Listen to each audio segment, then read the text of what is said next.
dengan kesan kan bisa. Pak, nanti tolong ini yang diantara ini pesan dari ini, bisa saja. Begitu kan.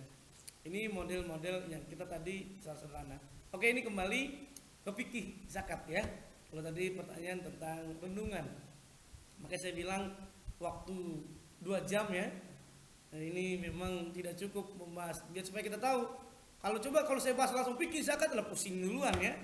Tetapi kita buka wawasan dulu sama-sama bahwa intinya menjadi amil zakat, menjadi relawan itu enjoy kalau kita nikmati.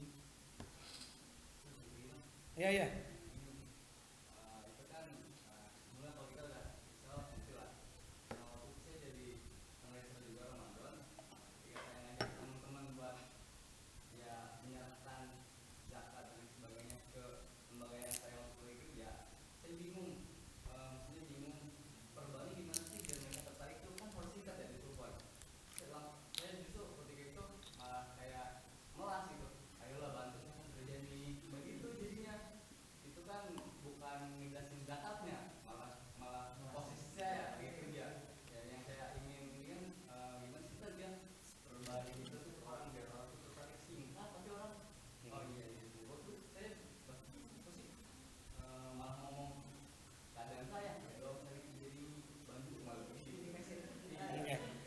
Ini jawabannya bisa dilakukan oleh calon ahmil Azhar tuh. Gimana Azhar waktu itu? Ada mata kuliah fundraising. Oke, ada khusus fundraising. Ini sekitar pengalaman saja. Jadi banyak cara. Jadi sebetulnya nggak mesti melas-melas begitu ya. Ini mahasiswa saya sekarang, ini angkatan sekarang, dia buat laporan itu jadi buku, jadi divideokan, bikin buletin dan sebagainya. Sehingga nanti ketika orang menyalurkan kepada kita, intinya apa? Orang itu percaya sama kita. Apalagi dengan lembaga. Apapun yang dilakukan oleh lembaga yang terpercaya, tentunya karena kita di bawah domain apa, ya kita domain apa kan. Nah, orang akan tahu domain apa amanah. Begitu caranya. Dan secara sederhana, buktikan, jangan cuma omong aja. Trust itu sangat penting. Lembaga dengan dia semakin banyak kreatif, inovatif dan saling berlomba itu semakin kreatif, gitu ya. Jadi kata kunci bukan melas, tapi apa intinya? Anda berzakat, harta Anda menjadi berkah, gitu kan?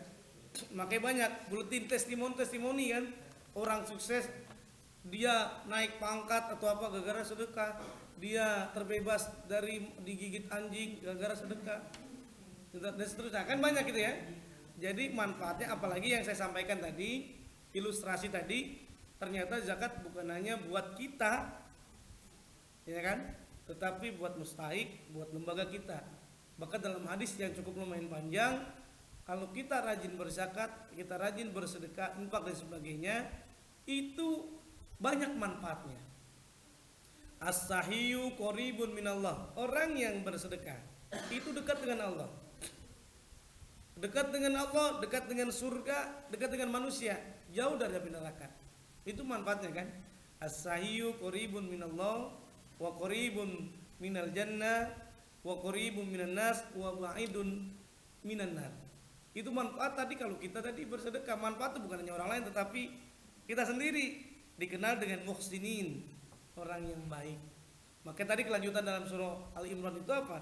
Bukan hanya infak, wal qaziminal ghaid wal afinan nas wallahu yuhibbul muhsinin. Ternyata orang yang bersedekah, dia memaafkan orang lain, dia menjaga emosi dan lain sebagainya, itu termasuk orang-orang yang berlaku baik. Oke, ini kembali kepada fikih zakat. Jadi apa itu arti fikih? Itu dalam bahasa Arabnya al-fiqhul logos, secara bahasa al-fahmu, paham. Makanya wajar fikih itu hadir karena tadi dalam kajian dalam Al-Quran kan lebih cenderung umum. Aqimus sholat, tunaikan zakat. Ketika umum maka ada penjelasan lagi dalam istilahnya apa namanya? Hadis. Bagaimana sih sholatnya sih?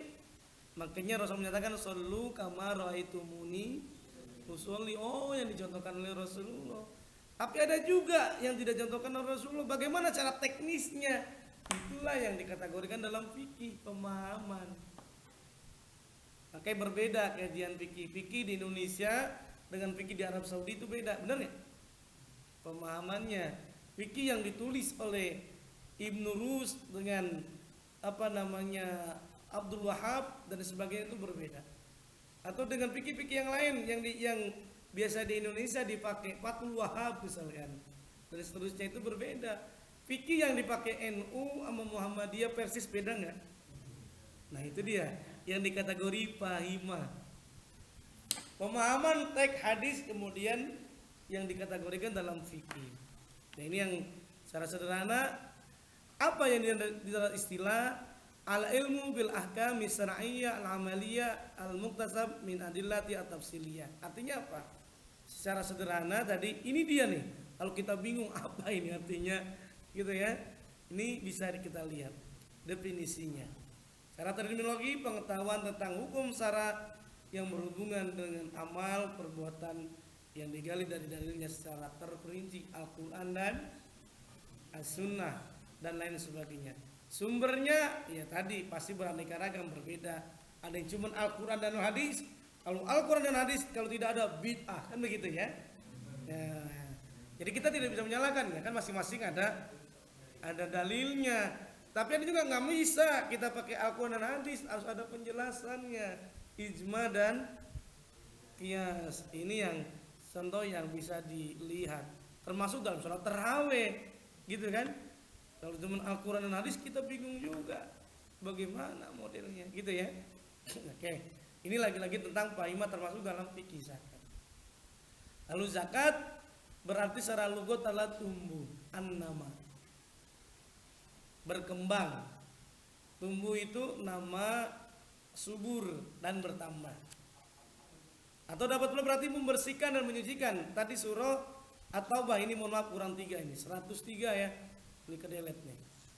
Tadi khud min amwalihim shadaqatan tutahhirum. Nah itu artinya tutahhirum artinya apa? Membersihkan.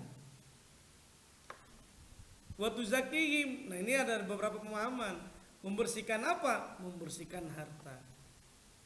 Menyucikan jiwanya. Qad aflaha man zakaha wa qad khaba man dasa. Sungguh telah berhasil sukses. Man zakaha artinya apa? Orang yang menyucikan jiwanya. Menyucikan jiwanya apa tadi? Dia merasa bersyukur, dia merasa beriman. Bersyukur tadi tidak apa? Ciri-cirinya bersyukur. Bersyukur itu tidak hanya dalam hati saja, dengan lisan dia, kemudian apa juga dengan perbuatan. Bersyukur tadi dia dengan hatinya oh rezekinya dari Allah, lisannya dilisankan alhamdulillah, bil afal jangan lupa ada rezeki orang lain dengan bersedekah, infak dan zakat. Ya ini yang secara sederhana zakat itu harta yang tertentu dan sebagainya. Oke ini yang makna zakat nanti bisa dibaca. Ini manfaat zakat tadi pertumbuhan ekonomi yang saya sudah sampaikan pada awal-awal tadi ya, bahwa zakat berfungsi membersihkan juga menumbuhkan kekayaan. Di antara tadi ini efek pendapatan, konsumsi, investasi, tenaga kerja, tabungan dan yang namanya kategori multiplier efek zakat, MPZ lah yang kita singkat. Nah ini kehebatan orang yang zakat gimana? Orang yang berzakat setidak-tidaknya ini dalam surah At-Tolak juga udah kita bahas. Ini kita ulas aja ulang. Apa diantaranya? Wa may yatawakkal 'alallah fa huwa hasbuh kan ya. Wa may yattaqilla yaj'al lahu makhraja wa yarzuqhu min haitsu la yahtasib. Tadi ini memperoleh keberkahan dibukakan kepada Anda dalam segala dimensi. Mendapat pertolongan dari Allah, rezeki Anda akan diberikan secara tak terduga. Ada bonus pahala yang tidak diketahui bukan hanya di akhirat tetapi juga di dunia. Banyak orang yang sukses gara-gara bersedekah. Dulu di kelas yang ADP juga pernah saya sampaikan, Abdurrahman bin Auf itu sedekahnya luar biasa. Masih ingat berapa? Azhar, masih ingat berapa Abdurrahman bin Auf sedekahnya? Coba kita lihat nih. Abdurrahman bin Auf sedekahnya 50.000 dinar. Masih ingat 1 dinar berapa?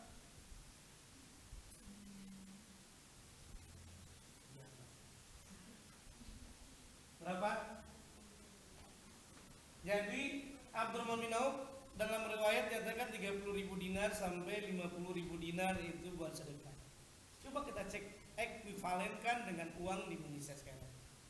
1 dinar itu kurang lebih 4,25 gram emas, karena saya tahu pas isi ceramah dikasih lumayan ada beberapa dinar ya.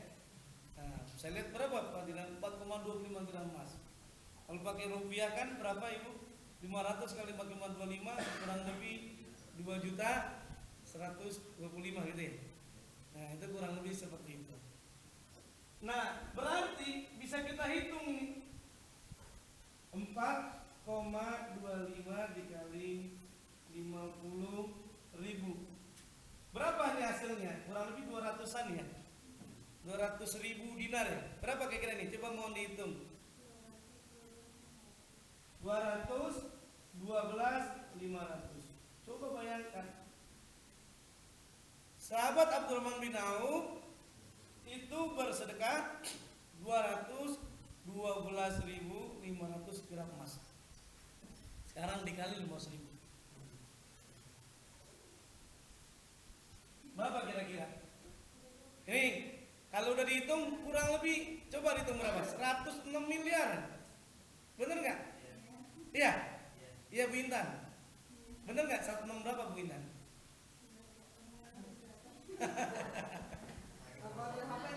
Oh, kalkulator HP apa? Error itu ya. Gampang sebetulnya, nggak pakai 00. 106 miliar.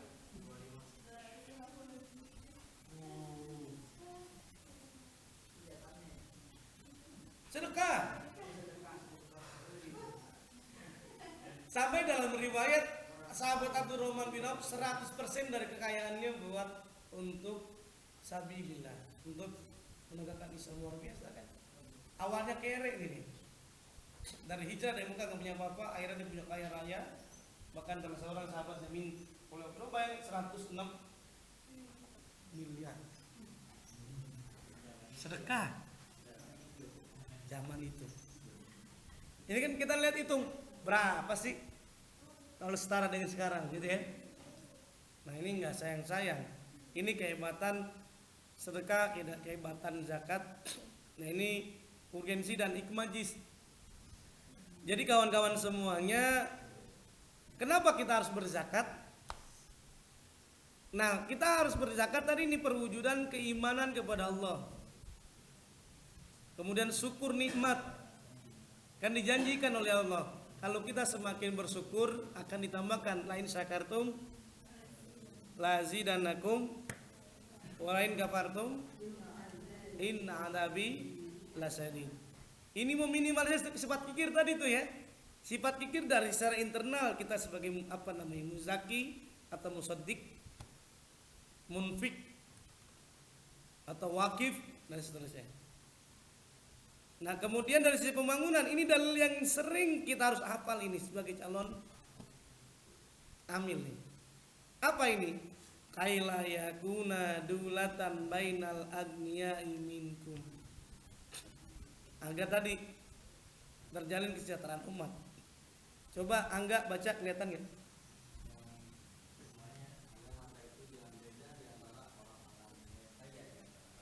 Nah, ini dia. Jadi tetapi terdistribusi, distributive justice. Dengan ada tadi multiplier efek zakat.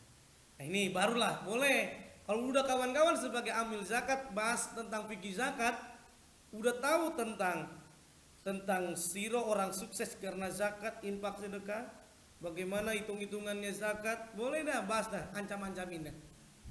Tapi udah biasa kan dia ancam-ancamin kan? Ini kan contohnya nih 34 35 tadi yang saya udah bahas, harta benda